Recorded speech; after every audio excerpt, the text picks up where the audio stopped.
Selama 3 tahun terakhir, sudah ada 14 kasus perdagangan ilegal parimanta. Insang parimanta kerap diambil untuk dijual karena dikabarkan memiliki khasiat untuk kesehatan. Insang yang dijual 2 juta rupiah per kilogramnya ini ternyata tak sebanding dengan nilai ekonomisnya parimanta hidup yang bisa mencapai 9,75 miliar rupiah per ekornya. Seperti apa cerita perjalanan perdagangan ilegal sang raksasa laut ini? Berikut laporan khas redaksi Jawa Timur. Ada apa ini? Enggak, Pak. Enggak apa-apa. Enggak apa-apa. Operasi tangkap tangan oleh Kementerian Kelautan dan Perikanan terkait perdagangan ilegal insang parimanta di Lamongan Rabu siang menemukan 5 kg insang parimanta dan 1,5 kg insang parimobula. Selain itu juga sebuah gudang yang diduga sebagai tempat pengolahan parimanta.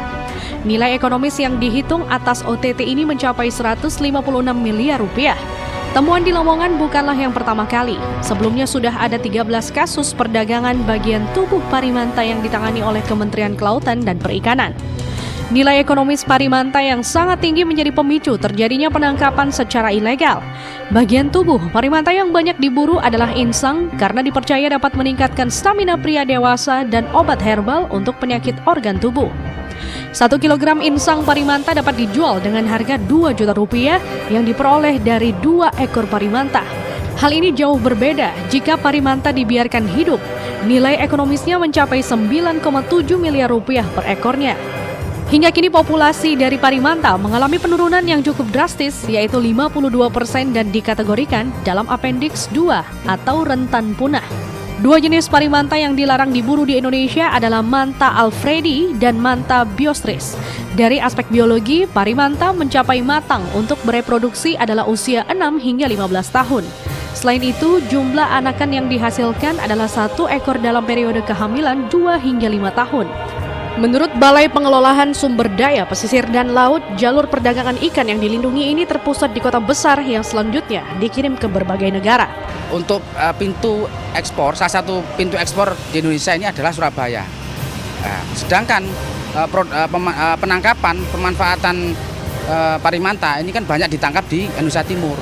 Ya, kebanyakan mungkin ada perdarannya hingga ke Surabaya, baru produknya dikirim ke luar negeri seperti itu. Maraknya perburuan ikan parimanta sebagai biota laut yang dilindungi membuat Kementerian Perikanan dan Kelautan harus menyiapkan tindakan pencegahan dan langkah antisipasi.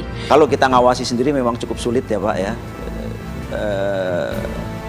Cukup sulit tuh karena kawasan wisata juga luas, terus kemudian tempatnya juga agak terpencil biasanya. Kita gunakanlah kelompok-kelompok masyarakat ini untuk memberikan informasi di mana ada perdagangan.